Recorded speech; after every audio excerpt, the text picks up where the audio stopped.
Some ships are remembered for their victories. Some are remembered for their defeats. And some are remembered for the lessons they left behind. Lessons whose cost was simply too high to forget. USS Helena was one of those ships. During World War II, she earned the nickname the machine gun cruiser, a ship that fired so rapidly that enemy forces believed they were facing machine guns, not large-caliber naval artillery. She detected the enemy earlier, she fired faster, and in many night battles, she left her opponents completely stunned. Yet that very ship was sunk in the darkness of a single night, by torpedoes she could not evade. So the question is this: if USS Helena was that powerful, why did she still fail? And more importantly, how did a ship considered one of the most modern and terrifying warships of its time become one of the most controversial losses in U.S. Navy history? This video is not here to recount every shell fired, every torpedo launched, or every minute of combat. Those stories have already been told. This video exists to answer a harder question. What did USS Helena teach modern warfare? Because there is an uncomfortable truth we must face. In war, strength alone is never enough. And sometimes, the very thing that gives you the greatest confidence is the thing that drives you toward defeat the fastest. USS Helena was not just a ship of World War II. She was a symbol of a painful transition. A moment when technology had surged ahead, but human thinking had not yet caught up. In this video, we will revisit the journey of USS Helena CL-50, not to glorify her and not to judge her, but to extract lessons that remain relevant far beyond her time. Lessons about technology, about human decision-making, and about the price of learning too slowly in a war that allows no margin for error. If you've ever believed that war is merely a contest of weapons, the story of USS Helena will show you something different. War, above all else, is a contest of the human mind. Before we talk about mistakes, one thing must be made absolutely clear. USS Helena was not a weak ship. She was not a victim of obsolescence, nor was she outmatched technologically. In fact, at the time she entered combat, USS Helena CL-50 ranked among the most modern and dangerous light cruisers in the U.S. Navy. Helena was equipped with the SG radar system, one of the most advanced technologies of its era. In night naval battles, this radar allowed the ship to detect enemy forces at distances where human eyesight was completely useless. While many commanders were still forced to rely on searchlights and binoculars, Helena could already see the enemy in the dark. In terms of firepower, Helena carried 15 6-inch guns arranged in 5 triple turrets. But what truly set her apart was not the number of guns. It was the rate of fire. During the battles around Guadalcanal, Helena fired so rapidly that both American and Japanese officers described her guns as no longer firing in salvos, but almost continuously, round after round, without pause. This was how the name machine gun cruiser was born. Not because the press needed a dramatic label, but because in actual combat, Helena genuinely created that impression for both allies and enemies. In many night engagements, Helena was the ship that detected the enemy first, opened fire first, and inflicted the most visible damage in the opening minutes of battle. Judging by these factors alone, USS Helena should have been a survivor, a ship that was fast, powerful, and capable of seeing danger before it arrived. But war does not operate on such simple logic. The strength of a warship does not exist in isolation. It is constrained by formations, by orders, and by the people making decisions behind the scenes. And this is the critical point. USS Helena had everything needed to gain an advantage, but she was not always allowed to use that advantage. Radar could detect the enemy, but the decision to open fire did not belong to the radar. The guns could fire at extraordinary speed, but where to fire, when to fire, and within what formation? Those choices depended entirely on human command judgment. Before USS Helena became a lesson, she was clear proof of the potential of modern naval warfare. And that is precisely why the next question matters more than ever. What prevented such a powerful ship from fully unleashing its strength? The answer lies in the first lesson, a lesson that has nothing to do with steel, guns, or engines, but with the hardest thing to change in any war: human thinking. During World War II, radar was a revolution. But every revolution has its most dangerous phase, the moment when it already exists, yet is not fully trusted. USS Helena entered the war at exactly that moment. From a technical standpoint, the SG radar aboard Helena could detect enemy ships in total darkness, fog, and even in the complete absence of visual cues. It gave the U.S. Navy a decisive advantage, one the enemy did not yet possess. But in practice, that advantage was often ignored. In the night battles around Guadalcanal, Helena was frequently the first ship to detect Japanese forces. Radar officers could see the targets clearly on their screens. Range, bearing, movement, even the number of ships, everything was right there. Yet when these reports were passed up the chain of command, the response was often not open fire, but wait for confirmation. Confirmation by the naked eye, confirmation by flares, confirmation by methods the Navy had relied on for decades. The problem was this: night combat does not give you much time to confirm. During the delays forced upon Helena, Japanese formations continued to close the distance. The window to exploit surprise slowly disappeared. This was not a lack of trust in USS Helena. It was a lack of trust in new technology itself. Many American admirals of the time had been trained in an era where the human eye was the ultimate sensor.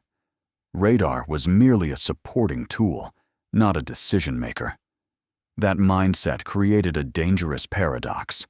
The ship could see the enemy first, but was not allowed to act first. USS Helena was not the only case, but it was one of the clearest examples of the cost of adapting doctrine too slowly. In war, technology alone does not create victory. Victory only emerges when technology, doctrine, and human decision-making move in the same direction. If even one of those elements stands still, the entire system pays the price. USS Helena repeatedly proved that radar worked, but it was only after the U.S. Navy suffered heavy losses that trust in radar finally became the foundation of night combat doctrine. This lesson goes far beyond warfare. In every organization, in every system, new technology tends to arrive first. Thinking and procedures follow later, and the gap between them is where risk is born. USS Helena entered that gap. She did not fail because radar was inadequate. She failed because radar had not been given authority. And when technology is not allowed to lead, people continue to fight the old way, even as the world around them has already changed. In war, strength is often defined as the ability to inflict damage on the enemy. But USS Helena reveals a less discussed truth. Every form of strength leaves a trace. And in night warfare, that trace can be the thing that kills you the fastest. USS Helena was famous for her extremely high rate of fire. During the battles around Guadalcanal, her 6-inch guns fired almost without pause. The firepower was so intense that many officers described the deck shaking continuously, with hot shell casings covering the floor. But a high rate of fire came with a very real problem: ammunition. To reduce the risk of detection at night, the U.S. Navy used flashless powder.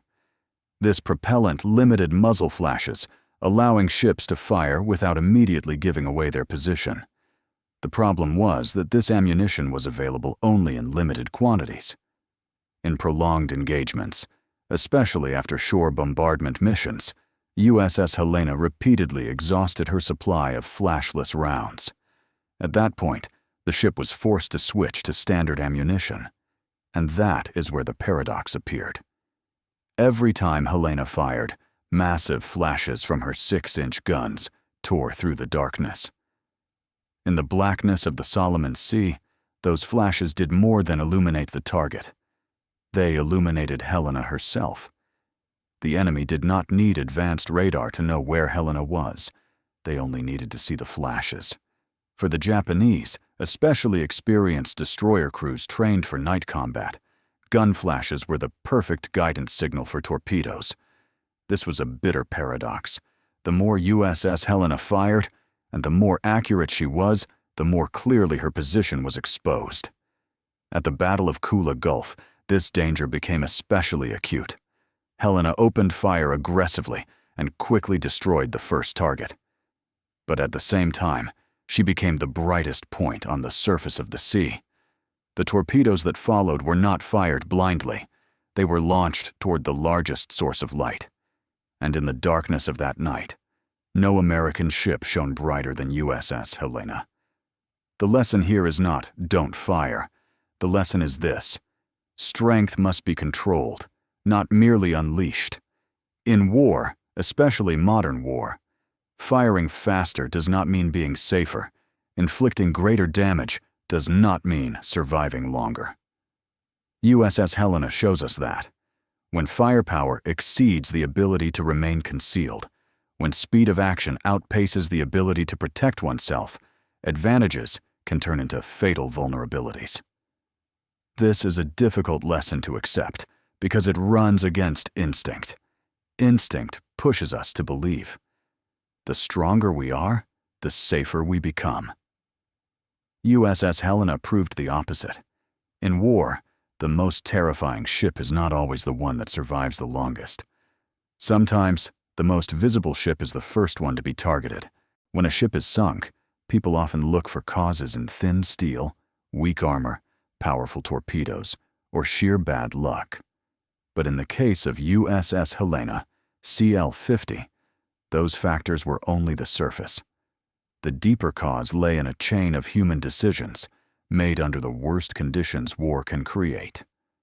Night naval combat is an environment where visibility is severely limited, information arrives late and fragmented, and every decision must be made in seconds. In such conditions, no one has complete data. No one sees the full picture. Everyone sees only a fragment of the truth. USS Helena found herself in situations like this repeatedly. Radar detected contacts, but formation commanders were unsure whether they were enemy ships or friendly ones. The fleet maneuvered in tight spaces, where the risk of friendly fire was always present. Orders were transmitted over radio through interference, confusion, and stress. In those moments, decisions were no longer simply right or wrong. They were the only decisions that could be made at that time. Some decisions allowed USS Helena to open fire at the right moment. Some decisions forced her to wait. And some decisions, in hindsight, became the subject of controversy for decades. What matters is this: those decisions were not made in the calm of a conference room, but amid the sound of gunfire, the flash of muzzle blasts, and the constant fear of hitting friendly ships. It is easy to judge when the outcome is already known. It is far harder to understand when you place yourself in the position of the person giving the order. USS Helena was not sunk by a single decision. She was caught in a sequence of decisions, each one reasonable at the moment it was made. War is not a problem with a perfect solution. It is a problem you are forced to solve with incomplete data, limited time, and overwhelming pressure. The lesson here is not to find who was wrong. The lesson is to recognize this truth. Humans are always the weakest link, yet they are also irreplaceable. Steel does not choose a course. Radar does not give the order to fire. Weapons do not select their targets. Everything passes through human judgment. USS Helena reveals an uncomfortable reality. Even with a superior ship, advanced technology, and courageous sailors, a suboptimal decision made in a moment of chaos can still lead to irreversible consequences. That is not the tragedy of USS Helena alone. That is the nature of war. History tends to remember victories. But in war, it is defeat that forces change. USS Helena was part of that process. As losses around Guadalcanal accumulated, the U.S. Navy could no longer dismiss them as bad luck or isolated incidents. Too many ships were being sunk under similar conditions. Too many battles were fought in darkness, confusion, and poor coordination. USS Helena became one of the clearest wake-up calls. After these battles, U.S. naval thinking began to change in very concrete ways. Radar was no longer treated as a supporting tool. It gradually became central to tactical decision-making. Fleet formations were reorganized to avoid placing radar-equipped ships in positions where their advantage could not be used, reduce the risk of ships obstructing one another's fields of fire and observation, give greater initiative to lower-level commanders, the ones who could actually see the situation in real time. Night combat procedures were revised too. Limit hesitation once radar contact was confirmed, reduce the risk of friendly fire through improved identification methods, coordinate firepower instead of allowing ships to act almost independently. These changes did not happen overnight. They came after losses, after lengthy reports, formal investigations, and intense internal debates. USS Helena was no longer there to witness the results, but her lessons were. In later naval battles, the U.S. Navy learned to exploit radar far more effectively. The risk of being surprised at night declined. Coordination between ships improved dramatically. Most importantly, trust in technology finally caught up with the technology itself. USS Helena was not the only ship to contribute to this transformation, but it stands as one of the clearest examples of the cost of learning too late. This ship did not sink in vain. She sank so that other ships would not have to sink the same way. This is the cold reality of war. Every lesson has a price, and sometimes that price is paid in steel, in fire, and in human lives. When USS Helena slipped beneath the dark waters of Kula Gulf, her story did not end. It simply changed form. No longer one of steel and guns, but of lessons. USS Helena was not a perfect ship, and that is precisely why she matters. She shows us that when technology moves faster than human thinking, it creates dangerous gaps. When strength is left unchecked, it can turn against itself. And in the fog of war, humans remain the final deciding factor. These lessons are not confined to World War II. They repeat themselves in every era, in every form of conflict, and in every organization forced to make rapid decisions with incomplete information. USS Helena does not teach us how to fire faster. She teaches us how to think more slowly, more deeply, and more carefully when wielding great power. If we look only at the number of ships lost, USS Helena can be listed as a casualty. But if we look at what she left behind, she stands as one of the foundations of how modern navies operate.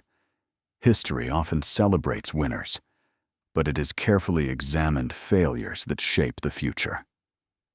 USS Helena belongs to that category. Before we close, let us return to the question that opened this video. If USS Helena was so powerful, why did she still fail?